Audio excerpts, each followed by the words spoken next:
আপনি যদি পরকীয়া প্রেম করে কষ্ট পান, ওই কষ্টের জন্য সুখ পাবেন না। বহু মানুষ আছে পরকীয়া প্রেম করে কষ্টে আছে।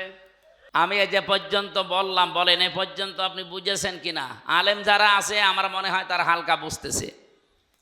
আপনার কষ্ট হওয়া লাগবে আল্লাহর জন্যে, রসুলের জন্যে, মানবতার জন্যে। আপনি যদি পরকীয়া প্রেম করে কষ্ট পান, ওই কষ্টের জন্য সুখ পাবেন না।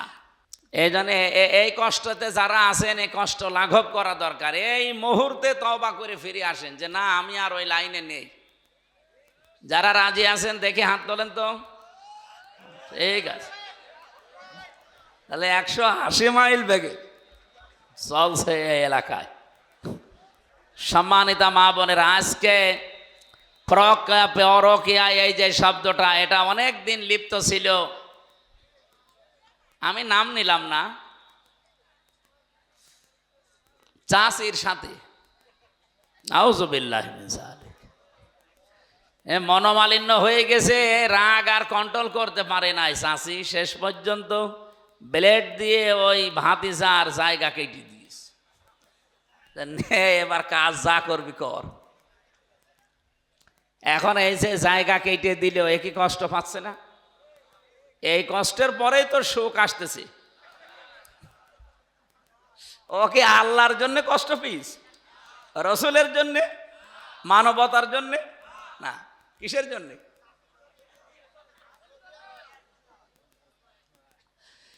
কুষ্টিয়াবাসী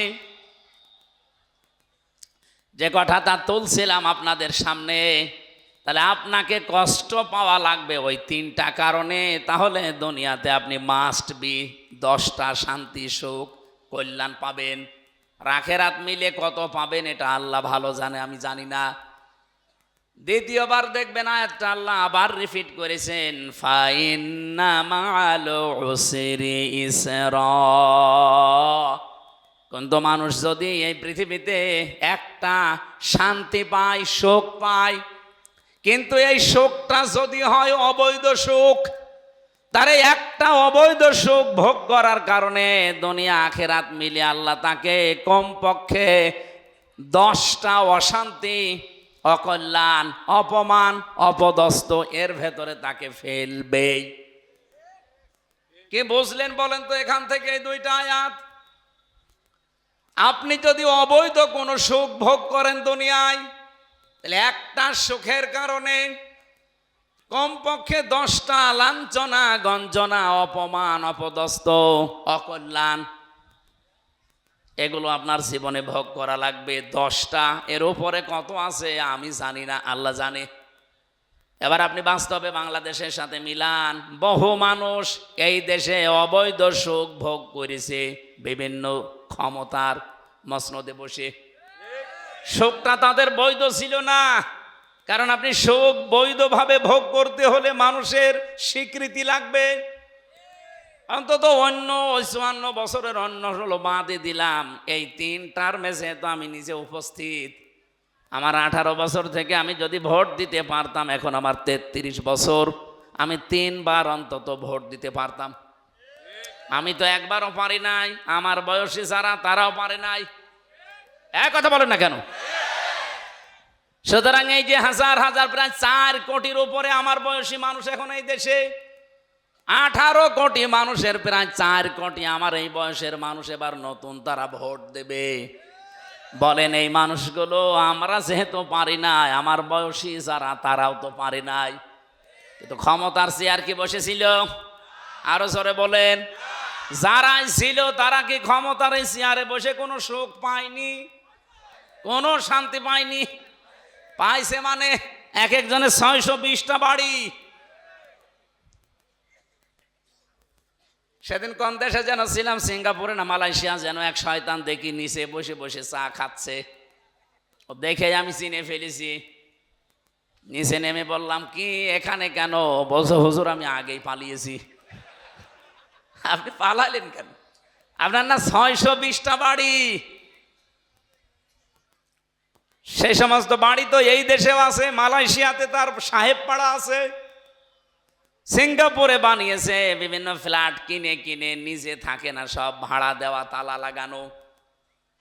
বলছে না আমরা এখন ওই সাহেব পাড়ায় যেতে পারি না, বাংলাদেশের 20 লক্ষ মানুষ এই দেশে কাজ করে, যদি আমার এভাবে প্রকাশ্যে খোলামেলা দেখতে পাই পিটিয়ে ভর্তা বানিয়ে ফেলবে। এই জন্য চুরি করে আসি, কেউ জানে না। আপনি আমার জন্য দোয়া করেন, দোয়া ওজনে দোয়া আসে, ওজনে কি আসবে? বদদোয়া। একটা বাড়ি আমার বাবার আমি থাকতে পারি না, 6 মাস থাকি রাস্তায় রাস্তায়, আরো 620টা বাড়ি বানিয়েছে শয়তান। ও থাকবে কবে? ও কিয়ামত পর্যন্ত হায়াত পেলেও তো এত বাড়ি থাকা সম্ভব না। কি আপনি চিন্তা করেন তো, একটা বাড়িতে আমার দাদা গেছে বিদায় হয়ে, বাবা গেছে এখন আছে, আমিও আছি, তাই থাকতে পারি না। 1 বছরে 12 মাসের প্রায় 6 মাস রাস্তায়, 2-3 মাস বাইরের দেশে, আর এই বাকি সময়টা বাড়ি থাকা। একটা বাড়িতে এত পূর্বপুরুষ বিদায় নিল, আমিও চলে যাব। আর কি শান্তি পেয়েছে চেয়ারে বসে, 620টা বাড়ি বানিয়েছে, একটাও থাকতে পারে না, সব তালা লাগানো। এ দেশের বিভিন্ন জায়গায় যেগুলো বানিয়েছিল জনগণ সব গুড়িয়ে দিয়েছে, আর বাইরের দেশের যেগুলো ওগুলো ভাড়াও কেউ নেয় না, কেউ জিজ্ঞাসা করলো মার খাবে। এমন কঠিন কষ্টে আল্লাহ তাদেরকে রেখেছে। আমার নিজের দেখা, এক একটা হোটেলে থাকে 20,000, 50,000, 1 লাখ টাকা ভাড়া। মর এবার জমানো টাকা দিয়ে কয়দিন চলবেন এভাবে জেলখানার মতো? বাইরে তো আসতে পারেন না, ওই একটা ঘরের ভেতরে তালামালা। আমারে রেখেছিলেন ফাঁসির কন্ডেম সেলে, তালা লাগানো। আপনিও আছেন প্রায় কন্ডেম সেলেই, শুধু ভালো খাবার পাচ্ছেন তাই। আমারে মোবাইল দিতেন না, খাবার দিতেন না ভালো, আর আপনি ওইগুলো একটু পাচ্ছেন। এই বাকি আমি যা ছিলাম আপনি ওই রকমই আছেন। আমি যে কথা এ কোরআন থেকে নিয়ে আসতে চাই, যেহেতু কোরআনের কোনো কথা মিথ্যা নেই, 100% সত্য না 98%? তাহলে দুনিয়াতে কেউ যদি অবৈধ শান্তি পান, একটা সুখ ভোগ করেন, আপনাকে কষ্ট ভোগ করা লাগবে কয়টা? যেন আগামীতে কেউ যেন অবৈধ কোনো সুখ শান্তি দুনিয়ায় আর ভোগ করতে না পারেন, সেই ব্যবস্থা এদেশের মানুষের করা লাগবে। খালি ঠিক বলি চিল্লালেন, কি বললাম, কতদূর বাঁশ গেল টের পেয়েছেন? ঠিক আছে। সুতরাং বাস্তবতা, আমরা নিজেরা অন্যায় করব না, অন্যায় কেউ করবে আমরা বেঁচে থাকতে আমি মেনেও নেব না। হয় অন্যায় বন্ধ হবে, না আমাদেরকে বিদায় করা লাগবে। কথা বলেন না কেন? জুলাই যোদ্ধা যারা আপনি দেখেছেন, তারা প্রশাসনের গলির সামনে দাঁড়িয়ে বলেছিল, হয় মেরে ফেলেন, নাই তো বাড়ি যাব না। এদেশের মানুষ যেহেতু এখন সচেতন, অন্যায় করে জীবনও আপনি টিকে থাকতে পারবেন না। এই জন্য যারা আছে কাজে আছেন, কাজটা যেন অবৈধ না হয়ে যায়, যেন জুলুম না হয়। যদি জুলুম এবং অবৈধর ভেতরে পড়ে যায়, আপনি চর্মচোখে দেখতে পাচ্ছেন যে 1 বছরে তো বহু টাকার মালিক হয়ে গেছি, এ টাকা জীবনও আপনার হাতে থাকবে না, এ তো যাবে, আর ও নিজের বাবারটাও যাবে। আমার কুষ্টিয়াতে আমার আসনে দেখলাম বহু মানুষ 1 বছরে বহু কিছুর মালিক হয়ে গেছে আল্লাহর নামে। একজনই চাঁদা তুলেছে কয়েক কোটি টাকা, বলেন সুবহানাল্লাহ। আবার মুসলমান চাঁদা তোলার পরে উনি আবার কি করবে, যে রবিউল আউয়াল মাস আরম্ভ হয়ে গেছে, এটা কি মাস? রবিউল আউয়াল মাস আসলেই তো মানুষ নবীজির নামে কি করে, মিলাদ দেয় না? এলাকায় মিলাদ নেই? এই যে মিলাদ দেয়, মিলাদ মানে বেলাদুন থেকে এটা এসেছে, এর বাংলা অর্থ হচ্ছে জন্ম বৃত্তান্ত। তাহলে যারা এই এলাকায় বিভিন্ন বাড়িতে মিলাদ দেন, রসুলের জন্ম নিয়ে আলোচনা করেন, এটা খারাপ না, আপনি করেন, কিন্তু না,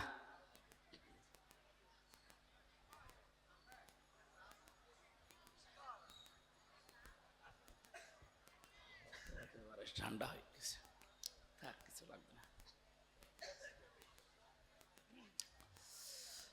কুষ্টিয়াবাসী, মিলাদ থেকে যে শিক্ষাগুলো ইতিহাসের কিতাবে আছে, সিরাতের কিতাবে আছে, আপনি আর রাহিকুল মাখতুম পড়েন, সিরাত ইবনে হিশাম পড়েন, সিরাত বিশ্বকোষ পড়েন, নবী রহমত পড়েন, মানবতার বন্ধু মোহাম্মদ রাসূলুল্লাহ পড়েন।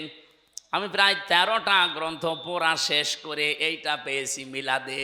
মিলাদ যদি কেউ পড়তে চান, দিতে চান, তারে কমপক্ষে 27টা শিক্ষা নেওয়া লাগবে। একটাও নেয় না, আন্দাজে মিলাদ পড়ছে। ইয়া নবী, ভাই তো শুরু হয়ে গেছে। এবার আসেন তো একটা শিক্ষা নিয়ে যাই। এই রবিউল আউয়াল মাসে বিশ্বনবী দুনিয়ায় যেহেতু এসেছিলেন, উনি আসার পরে যেই মহিলার দুধ তিনি পান করেছিলেন, সর্বপ্রথম ওই মহিলার নাম উম্মে আইমান। কি নাম? এ মহিলার দুধ তিনি পান করলেন। দ্বিতীয় নম্বরে এই পৃথিবীতে নিজের মা ছাড়া আর একজন মহিলার দুধ তিনি পান করেছিলেন, তার নাম হালিমাতুস সাদিয়া রাদিয়াল্লাহু তাআলা আনহা। হযরতে হালিমা নিজে মুখ দিয়ে বলছেন, আমি নিজে এসে এই চাঁদের মতো ফুটফুটে সন্তানটাকে বুকে তুলে নিলাম, ডান স্তন তারে দিলাম, সে পান করেছে। বাম স্তনে মুখ লাগিয়েছি, তিনি মুখ বের করে নিলেন। একবার, দুইবার, তিনবার মুখ লাগালাম, তিনবারে তিনি মুখ বের করে দিলেন। চোখের ইশারা দিয়ে আমাকে যেন জানাতে চায়, মা হালিমা, জোর করেন কেন? ডান স্তন আমারে দিয়েছিলেন, আমি তো পান করেছি, এটা আমার অধিকার, হক। বাম স্তন, আমি জানি আপনার সন্তান আছে আর একটা, তার নাম আব্দুল্লাহ, সেও আমার বয়সী। এ পৃথিবীতে আমি ভাইয়ের হক নষ্ট করার জন্য আসি নাই, এসেছি ভাইয়ের হক দুনিয়ায় ফিরিয়ে দেওয়ার জন্যে। খোকসাবাসী শুধু শোনার পরে ঠিক জি সুবহানাল্লাহ বলার জন্য বলি নাই। কি বুঝলেন বলেন এখান থেকে? যেই নবী মায়ের কোলে বসে ভাইয়ের হক ফিরিয়ে দেয়, নষ্ট করে না, সেই নবীর উম্মত আমরা। যত বড় হচ্ছি, দিন যত যাচ্ছে, ভাইয়ের হক মারার জম হচ্ছে। অনেকে বনের সম্পদ দিতে চান না, বলে এটাও আবার দেওয়া লাগবে। যদিও মাঠেরটা দিয়ে দেয়, বাড়ির সম্পদ দিতে চায় না, বলে ভিটার ভাগও দেওয়া লাগবে। দেওয়া লাগবে মানে তোমারে জন্ম দিয়েছে তোমার বাবা, আর ওইটাকে ডাউনলোড করে নিয়ে এসেছে। সাহাবায়ে কেরামের জীবন থেকে আপনি বলছি, তারা নিজের সম্পদগুলো নিজেরা যখন ভাগ করত, এই যে মেরাজ বন্টন করত, মাঠের জমি বলেন, বাড়ির জমি বলেন, এটা তো দিয়েই দিত। এমনকি খাবার খাওয়ার জন্য যে গ্লাস, প্লেট, যে রান্না করার হাঁড়ি, পাতিল, এইটা পর্যন্ত ভাগ করে দিয়ে দিত। এরকম মানুষ এই খোকসায় আছে। খালি মাঠের জমি হালকা পাতলা দেয়, তা অধিকাংশ মেরিয়ে দেয়। এই কথা বলে না কেন? এইটা আমি আজ 9 দিন আগে এসেছি মক্কা মদিনা থেকে, প্রায় 25 জন আমরা একসাথে। কয়েকজনের খবর আমার কাছে আছে, পাশের থানা না, এই পাশের জেলা না, ঝিনাইদহ, মাগুরা, এখান থেকেও কয়েকজন ছিল। কয়েকজনের খবর আমি নিজে যেহেতু ছিলাম, দেখেছি। বনের জমি জাল দলিল করে বা ফাঁকি দিয়ে, তারে না দিয়ে নিজের নামে করে ওইটা বিক্রি করে উনি ওমরায় যাচ্ছে। আর বনকে বলে এসেছে, তোর জন্য কাবা শরীফে দোয়া করে দেবো, যা। ও কিয়ামত পর্যন্ত যদি ওমরা করে, ওর ওমরা কবুল হয়ে বসে আছে। বাংলাদেশে আসা দূরের কথা, জেদ্দার বিমানবন্দরও আসবে না। হ্যাঁ, নামের আগে আপনি হাজী সাহেব উপাধি পাবেন, মানুষ আপনাকে আলহাজ বলে ডাকবে, এতটুকু শেষ। আর আসার সময় ওই জমজমের পানি আর খেজুর নিয়ে এসে মন মতো খাবেন, এই শেষ। কিচ্ছু হয়নি, কারণ জমি যেটা দেননি ওটা দেওয়া ছিল ফরজ, আর যেটা করে এসেছেন ওমরা, এটা ছিল নফল। তামাম পৃথিবীর কতগুলো নফল এক জায়গায় করলে একটা ফরজ হয়? কথা বোঝেন তো নাকি? আমি তো অন্ধ? তামাম পৃথিবীর কতগুলো সুন্নত এক জায়গায় করলে একটা ফরজ হয় না? সুন্নত সব এক জায়গায় করলে একটা ফরজের দাম যেহেতু হয় না। আপনি যেটা করে আসলেন ওমরা, এটা কি সুন্নত ছিল না ওমরা নফল ছিল? একটা নফল করতে গিয়ে আপনি ফরজ জিনিস বাদ দিয়ে দিয়েছেন। অথচ রবিউল আউয়াল মাসের মিলাদের শিক্ষা ছিল এইটা যে ভাইয়ের হক ফিরিয়ে দেন। এটা নবীর জন্মের কাহিনী না? হ্যাঁ, কথা বলেন। বিশ্ব নবী নিজে যেটা করেছিলেন তার দোদ ভাই আব্দুল্লাহর জন্যে, নবীজি শুধু দোদ ভাইয়ের জন্য করেননি, এটা শুধু দোদ ভাইয়ের সাথে আচরণ করে আমাদের জানিয়ে দিলেন আল মুসলিম ও আখুল মুসলিম। দোদ ভাই হোক, আপন ভাই হোক, পৃথিবীর যত মুসলমান সব ভাই ভাই। সুতরাং তাদের অধিকারও যেন নষ্ট না হয়, তাদের হক যেন নষ্ট না হয়, সচেষ্ট থাকবা। এইটার নাম মিলাদ। এই মিলাদ যদি বাংলাদেশে চলতো, এই দেশে চাঁদাবাজি হতো। আমি কি বেশি বলে ফেললাম? উনি ভাইয়ের হক ফিরিয়ে দিচ্ছেন, মায়ের স্তনে দুধে মুখ লাগায় না। আর কত মানুষ আছে অবৈধ ইনকাম করে চাঁদাবাজি করে মিলাদ দিচ্ছে।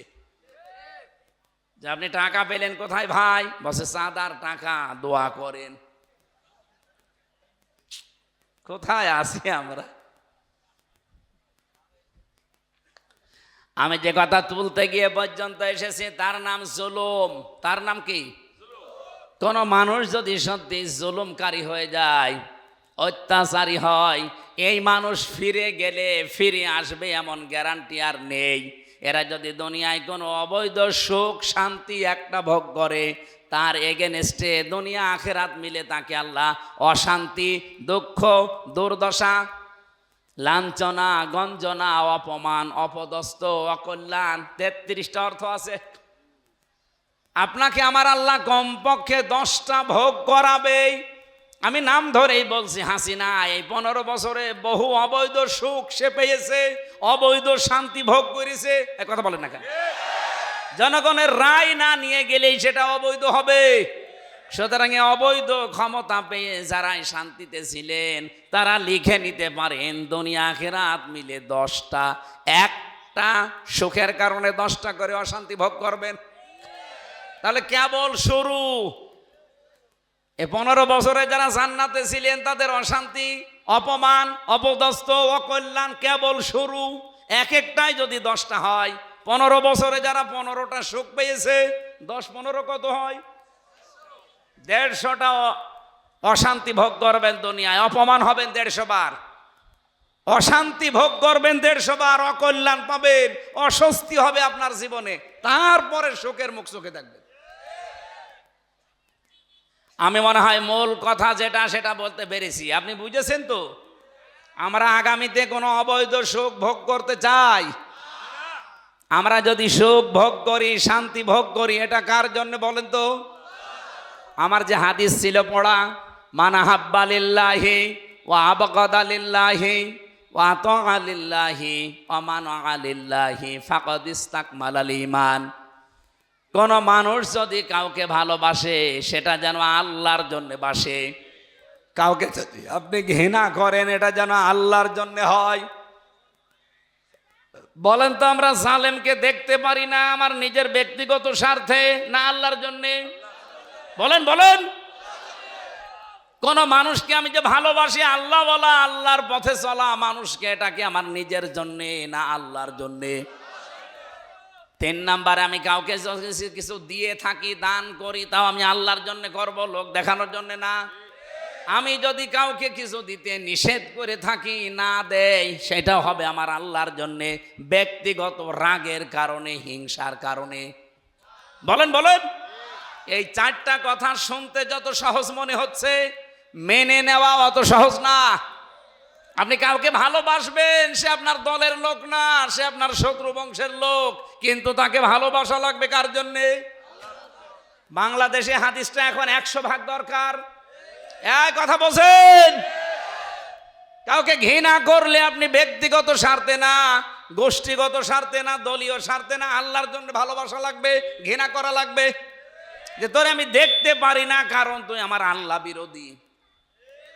আমি আপনাকে কিছু দেব, দান করব, এটা আমার শুধুমাত্র আল্লাহর জন্য হওয়া লাগবে। আমি যদি নিষেধও করে থাকি, আমি দেব না, কার্তিক অবল বসে আছি, দেব না, এটা আমার আল্লাহর জন্যে। নবীজি বলেন ফাকাদ ইসতাকমালাল ঈমান, সে যেন তার ঈমানকে পরিপূর্ণ করে নিল। বলেন সুবহানাল্লাহ। এ হাদিস মানার সময় এখন 100 ভাগ এসে গেছে। আমি সহ যারা শুনলাম এই বাংলাদেশে হাদিসটা মেনে আমাদের ঈমানকে যেন পরিপূর্ণ করে নিতে পারি। বলেন আমিন। তাহলে নবীজি মক্কা থেকে মদিনায় যে হিজরত করেছিলেন জালেম অবস্থায় না মাজলুম? এই জন্য আল্লাহ গ্যারান্টি দিয়েছিলেন, লা রাদ্দুকা ইলা মাআদ, আপনাকে আমি ফেরত নিয়ে আসবো। কিন্তু যারা জালেম হয়ে বিদায় নেয় তাদের ফেরত নিয়ে আসবে আল্লাহ। এ কথা কোরআনে আছে, হাদিসে আছে, ইতিহাসে পেয়েছেন। তাহলে আন্দাজে বুক বাঁধেন আশায় কোন কারণে?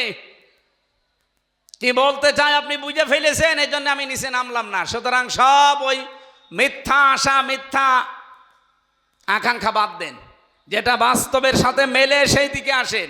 জালেমরা এই পৃথিবীতে বিশেষ করে বাংলার মাটিতে আর ফেরত আসতে পারবে না। আর কেউ যদি জালেম হয়, যে অবস্থা আমাদেরকে শিখিয়েছে ৩৬শে জুলাই, কেউ না জালেম যদি আগামীতে তৈরি হয় সে টিকেও থাকতে পারবে না ইনশাআল্লাহ।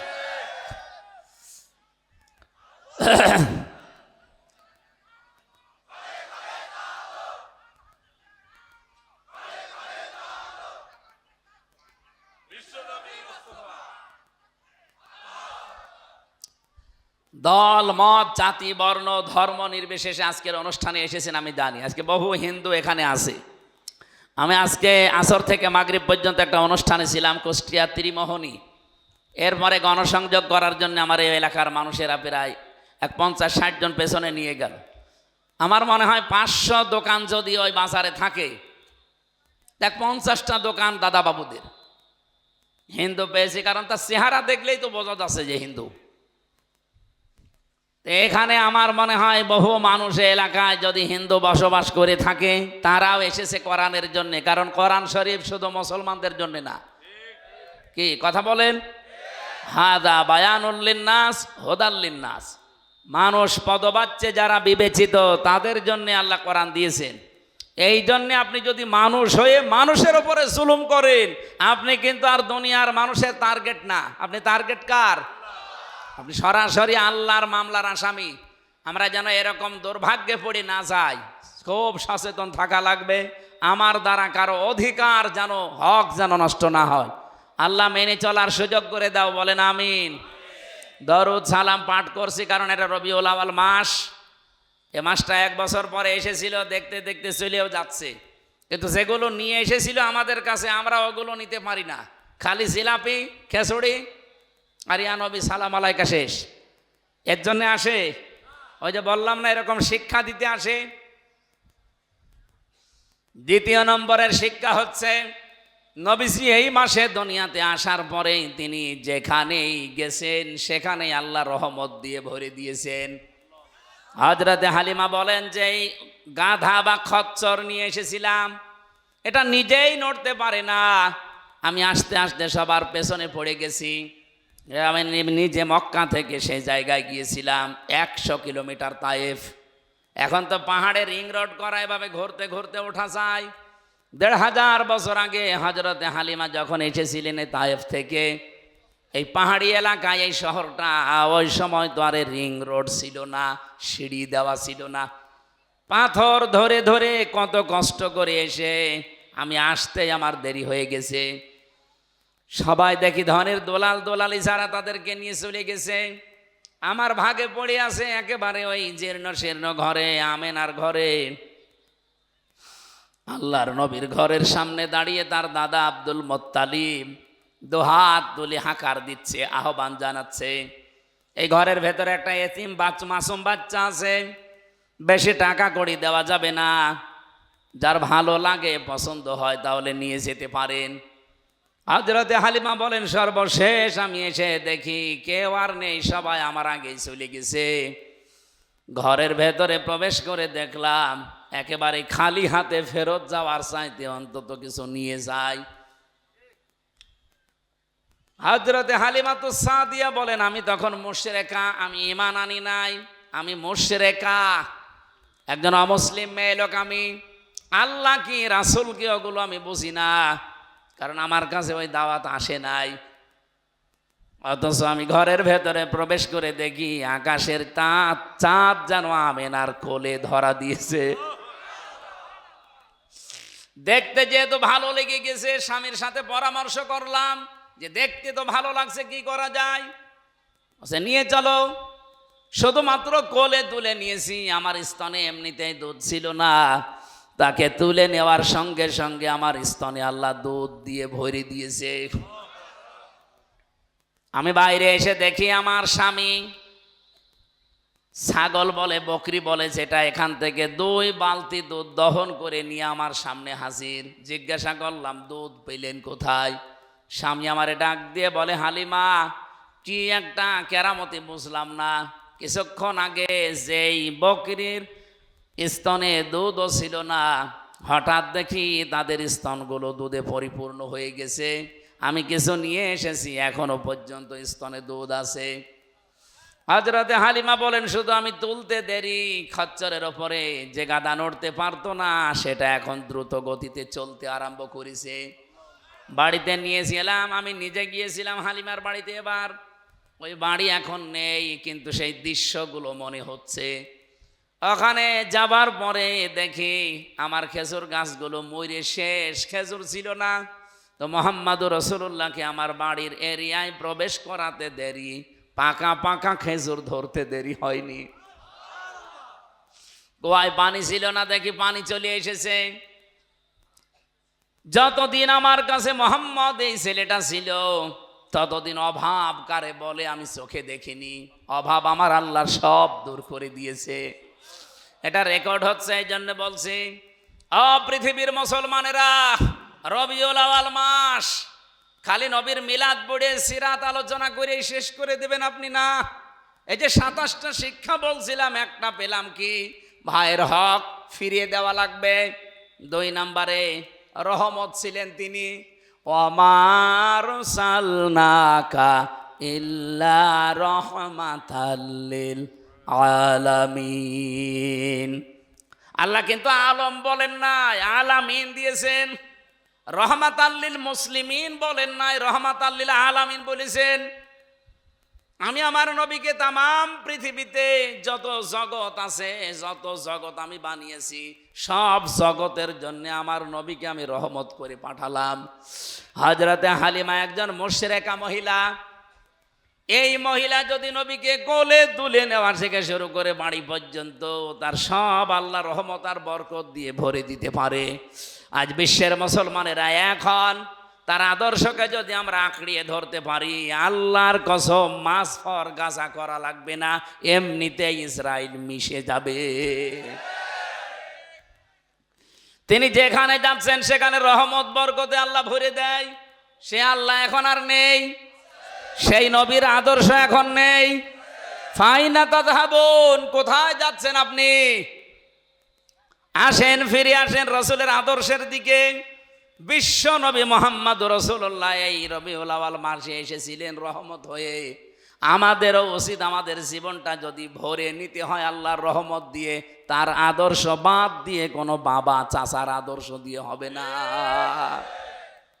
এখনো পর্যন্ত বাংলার মানুষকে এটা আমি বোঝাতেই পারি না, যাদের আদর্শ মুহাম্মদুর রাসূলুল্লাহ বাদ দিয়ে অন্য কেউ হয়ে আছে, আপনি লিখে নিতে পারেন আপনি জাহান্নামী।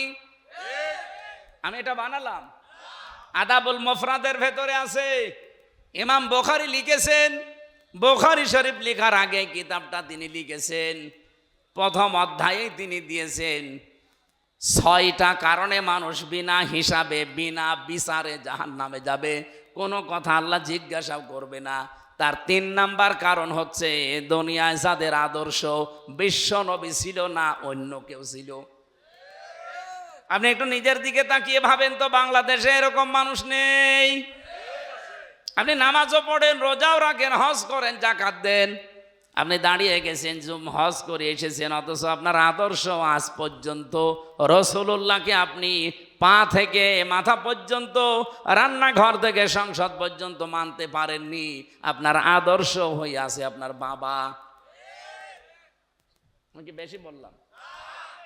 আমি আপনাকে বাঁচাতে চাচ্ছি আল্লাহর কসম। এটা কুষ্টিয়া জেলার ভেতরে খুব বেশি ভালোবাসি মক্কা মদিনার পরে আপনাদের। আসেন, ফিরে আসেন। আমি নাই তো দেখতে পাচ্ছি কোরআন আর হাদিসের চোখ দিয়ে আপনি জাহান্নামে দৌড়াচ্ছেন। আশা করছে আপনার বিবেকে ধাক্কা লাগবে। এরপরেও যদি কারো ধাক্কা না লাগে, আমার মনে হয় ওর কুকুরে প্রসাব করেছে বিবেকে। এটা বলছে ঠিক। একটা উপন্যাস পড়ছিলাম, এক লোক শ্বশুর বাড়ি যাচ্ছে, রাস্তার পাশে দেখছে একটা গন্ডার।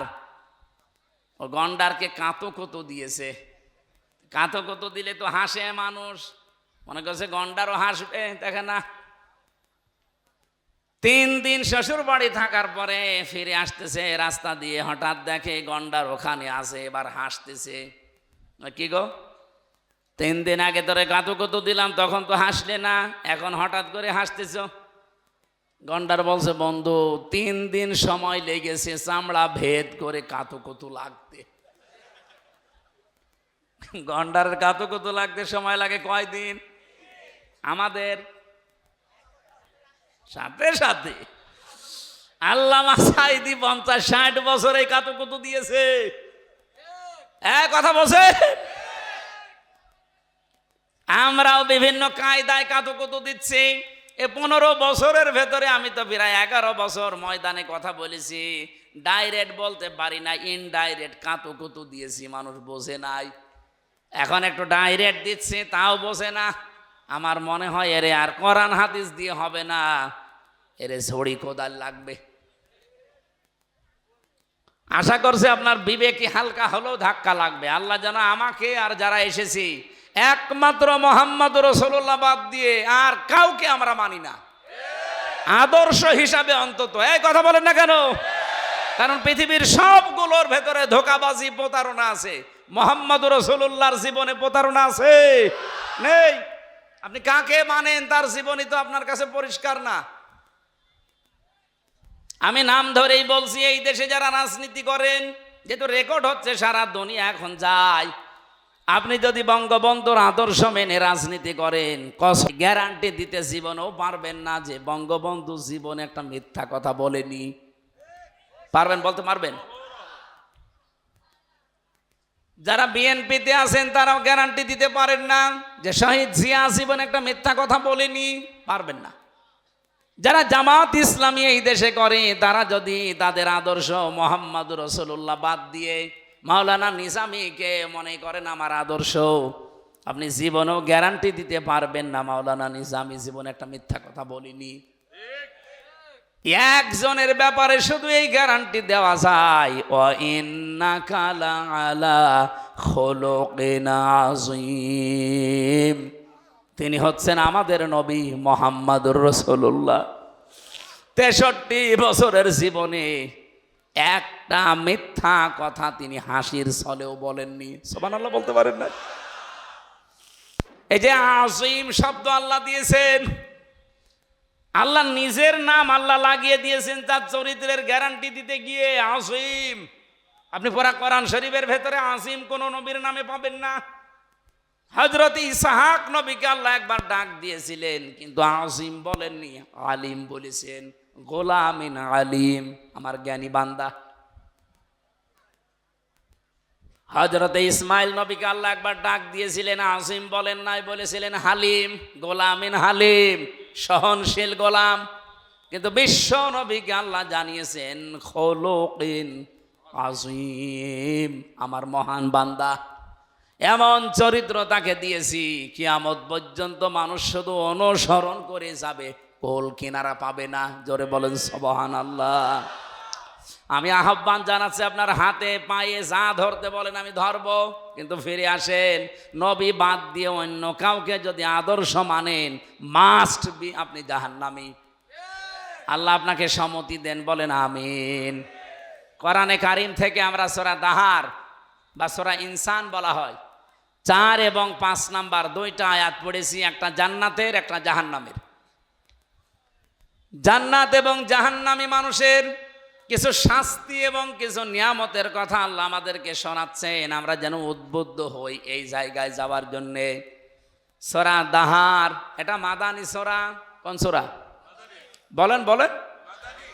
পুরা কোরআন শরীফের ভেতরে যতগুলো সূরা আছে, এখানে আমরা যারা কোরআনের সাথে সম্পৃক্ত কম বেশি সবাই আমরা জানি বা বিশ্বাস করি যে কোরআনে কারিমের সূরা দুই ভাগে বিভক্ত, একটা মাদানি আর একটা মাক্কি। কোনদিন চিন্তা করেছেন কেন এই নাম দেওয়া হয়েছে? কয়েকটা কারণ আমি পেয়েছি আমার এই ছোট্ট মেধার ভেতরে। একটু তাকান এদিকে ভাই। এক নম্বরে মাদানী সূরা নামকরণ করা হয়েছে যেই কয়টা 9টা কারণ আমি পেয়েছি, তার অন্যতম কারণ হচ্ছে এটা চিনতে হলে সহজ উপায়, এর একটা চিহ্ন আছে। মাদানী সূরা যদি কেউ চিনতে চান দেখবেন সে তার ভেতরে ইয়া আইয়ুহাল্লাযীনা আমানু আছে, বা ঈমানদারকে আল্লাহ অ্যাড্রেস করেছেন। কিন্তু মাক্কি সূরার ভেতরে ইয়া আইয়ুহাল্লাযীনা আমানু নেই, আছে ইয়া আইয়ুহাল ইনসান বা ইয়া আইয়ুহান নাস। এবার আমার প্রশ্ন, যারা এখানে লেখাপড়া হালকা করেছেন তাদের কাছে একটু খেয়াল করেন তো, 92টা সূরা মক্কা আর 22টা সূরা মদিনায়। এই 92টার ভেতরে কোনো দিন আল্লাহ ইয়া আইয়ুহাল্লাযীনা আমানু বললেন না। কেন বলেননি? ওই সময় কি মক্কায় নবীজি ছিল না? বলেন বলেন। আবু বকর ছিল না? হযরত ওসমান ছিল না? এত বড় বড় ইমানদার থাকার পরেও আল্লাহ ইয়া আইয়ুহাল্লাযীনা আমানু বলেননি। ওহে যারা ইমানের দাবিদার না, বলেছেন ইয়া আইয়ুহান নাস, হে মানব মণ্ডলী। এই মানুষগুলোই যখন মক্কা থেকে মদিনায় হিজরত করে বিশ্বনবী নিজে, আবু বকর সিদ্দিক, হযরত ওমর ফারুক রিদওয়ানুল্লাহি তাআলা আলাইহিম আজমাইন, এই মানুষগুলো মদিনাতে যাবার পরে যখন রাষ্ট্র গঠন করে রাষ্ট্রটা কোরআন দিয়ে চালিয়েছে 10 বছর। কয় বছর? এই 10 বছরে যতগুলো সূরা 22টা, এই 22টা মাদানী সূরার ভেতরে আল্লাহ উল্লেখ দিয়েছেন 89 বার আছে ইয়া আইয়ুহাল্লাযীনা আমানু, ও হে ইমানের দাবিদার। আমার এই মেধার ভেতরে এই চিন্তাটা এসেছে এই মাক্কি মাদানী সূরার এই ইঙ্গিত, এই যে চিহ্ন সিমটাম, তাদের যে সূচিগুলো দেখে এতটুকু আমি বুঝতে পেরেছি। মক্কায় নবীজি ছিলেন, আবু বকর ছিল, কিন্তু মক্কার দায়িত্বে, রাষ্ট্রের দায়িত্ব ছিল আবু জেহেল। যতদিন পর্যন্ত কোরআনে কারিমের বিধান কায়েম করা না যায় ওই দেশে যত বড় সফি দরবেশি বাস করুক না কেন, আল্লাহর দৃষ্টিতে তারা পূর্ণাঙ্গ ইমানদার হতে পারে না। অথচ এই মানুষগুলোই মদিনায় গেছে, মদিনায় যাওয়ার পরে রাষ্ট্র গঠন করে রাষ্ট্র ক্ষমতা নিয়ে তারা কোরআন দিয়ে রাষ্ট্র চালিয়েছে। যদিও মদিনায় ওই সময় ইহুদি ছিল, মুশরিক ছিল, ওই সময়ও নাসারা ছিল, কিন্তু কোরআনের বিধান দিয়ে রাষ্ট্র চলার কারণে আমার আল্লাহ যতবার এবার অ্যাড্রেস করেছেন, বলেছেন ইয়া আইয়ুহাল্লাযীনা আমানু। এই 54 বছরে এখনো পর্যন্ত কোরআনের 500 আইন আছে, একটাও চলে নাই। আপনি যত বড় সফি দরবের আকাশ দিয়ে উড়িয়ে যান, হাজার হাজার মুরিদ আপনার, আল্লাহর কসম আল্লাহর দৃষ্টিতে এখনো আপনি পরিপূর্ণ ইমানদার হতে পারেননি। এই জন্যে আমরা চাচ্ছি এবার জোয়ার যখন অলরেডি উঠে গেছে, আমি তো শুধু খোকসা নিয়ে নেই, সারা বাংলাদেশের 630টা থানায় আমি কম বেশি যাচ্ছি, সারা দেশে আওয়াজ উঠেছে এবার আমরা কোরআনের আইন দেখতে চাই।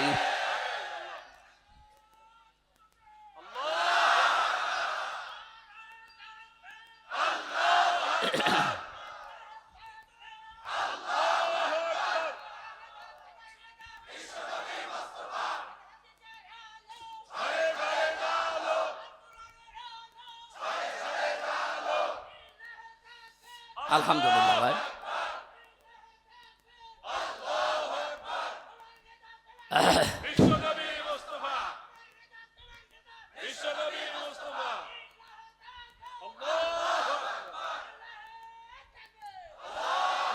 খোকসাবাসে এটা শুধু আপনাদেরকে উত্তেজিত করার জন্য বলি না, আর আমার বানানো কথাও না।